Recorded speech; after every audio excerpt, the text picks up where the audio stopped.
Have you ever woken up one morning, reached across the bed, and realized the person who used to be there, your partner, your best friend, isn't coming back? That silence, that empty space, can feel heavier than anything in the world. Now, before you scroll away, I want you to listen to a story. Because if you've ever lost someone you love, or if you're simply preparing yourself for the later chapters of life, this story might just help you heal and live longer, stronger, and more peacefully than you ever thought possible. Meet Frank and Joe. They were best friends since their early 20s. They worked together, played golf on weekends, and raised families side by side. When Frank lost his wife, Linda, after 52 years of marriage, everything changed. He stopped going out.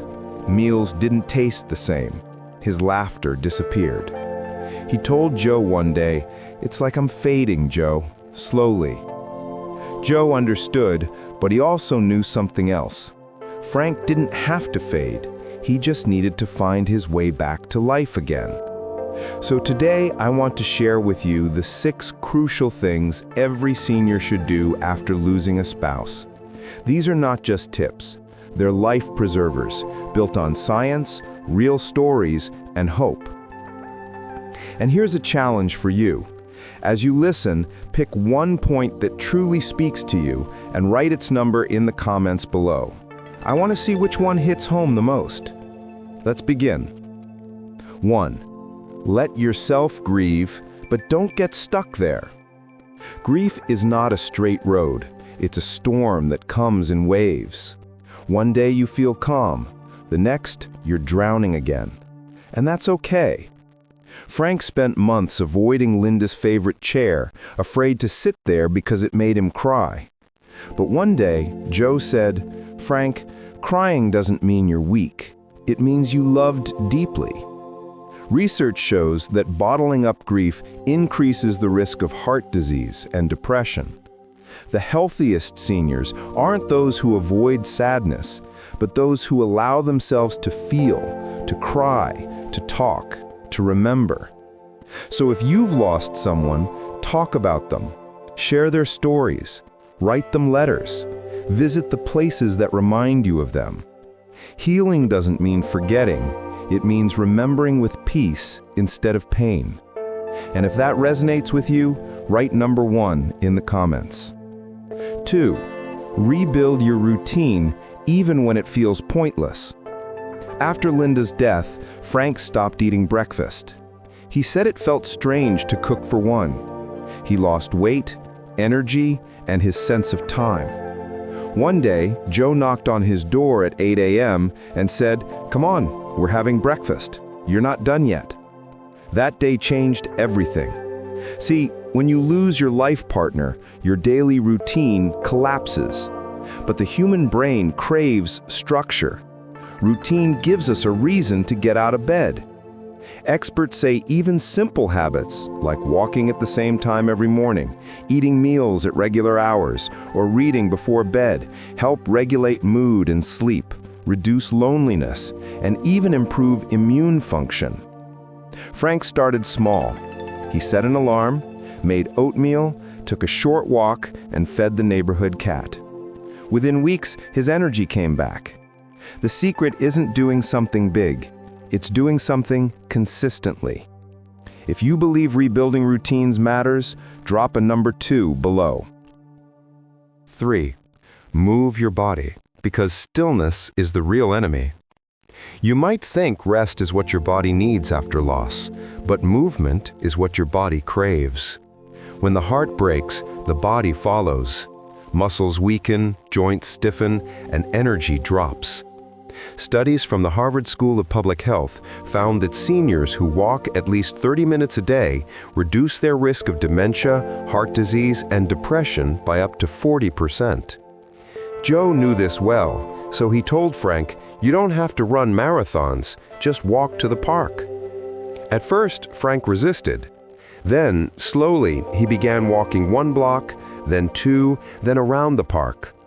The sun on his face, the breeze through the trees, it was like the world was whispering, "You're still here, keep going."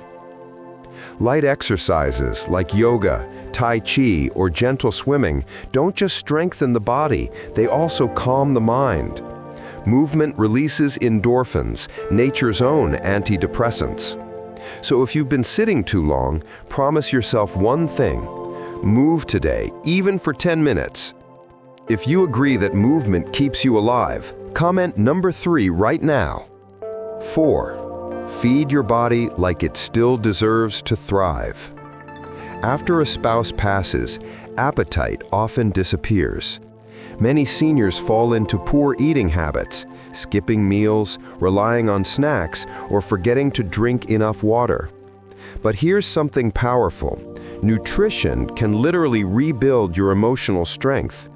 Omega-3 fatty acids from salmon or flaxseed support brain health and fight depression.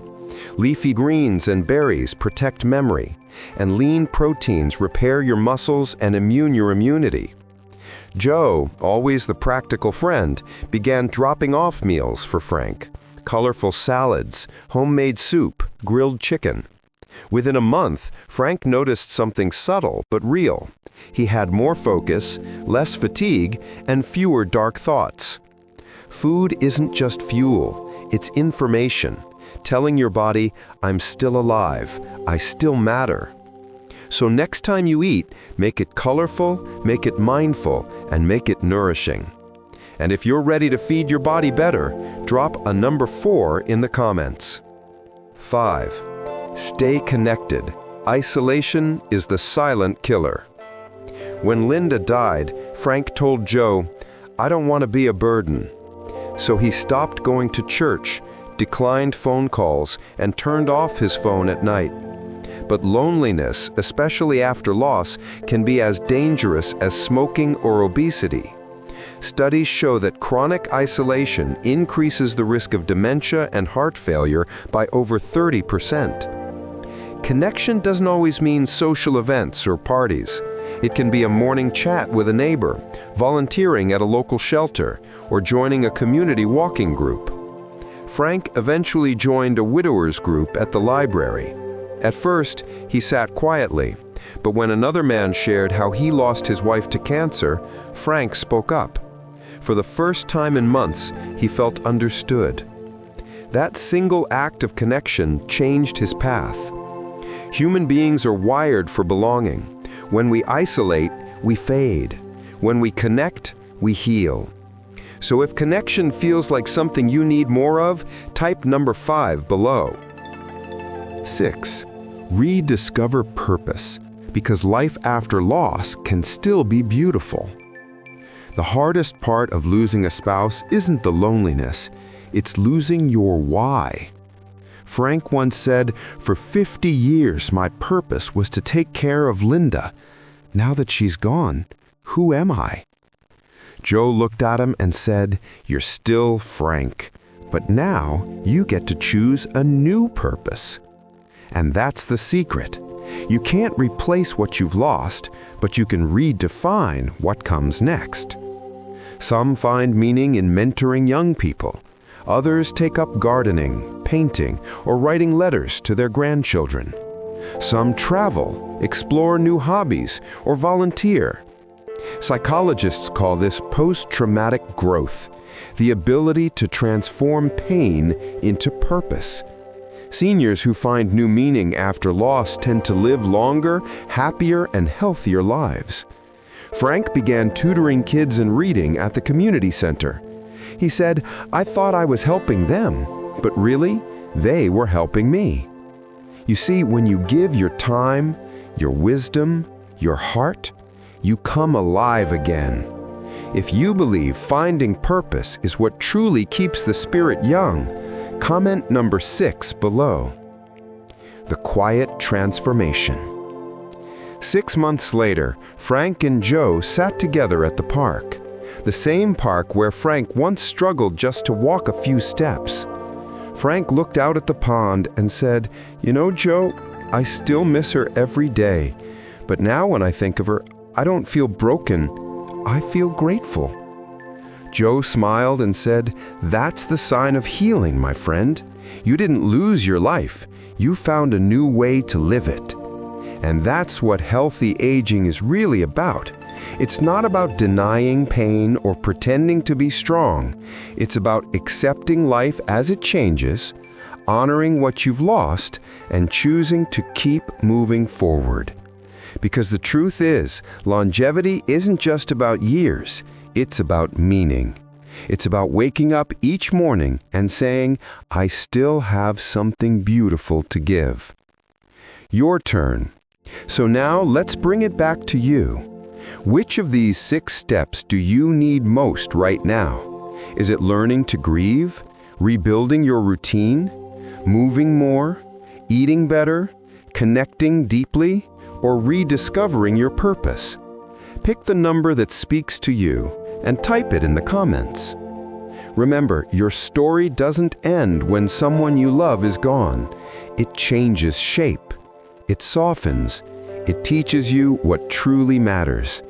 And if you take even one small step today, go for a walk, call an old friend, cook a colorful meal, you're already writing the next chapter.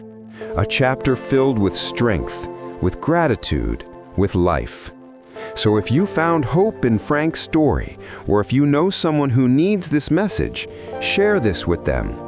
Because sometimes the most powerful medicine isn't a pill. It's a reminder that life, even after loss, is still worth living. And if you agree with that, don't forget to write your number below. Your journey isn't over, it's just beginning.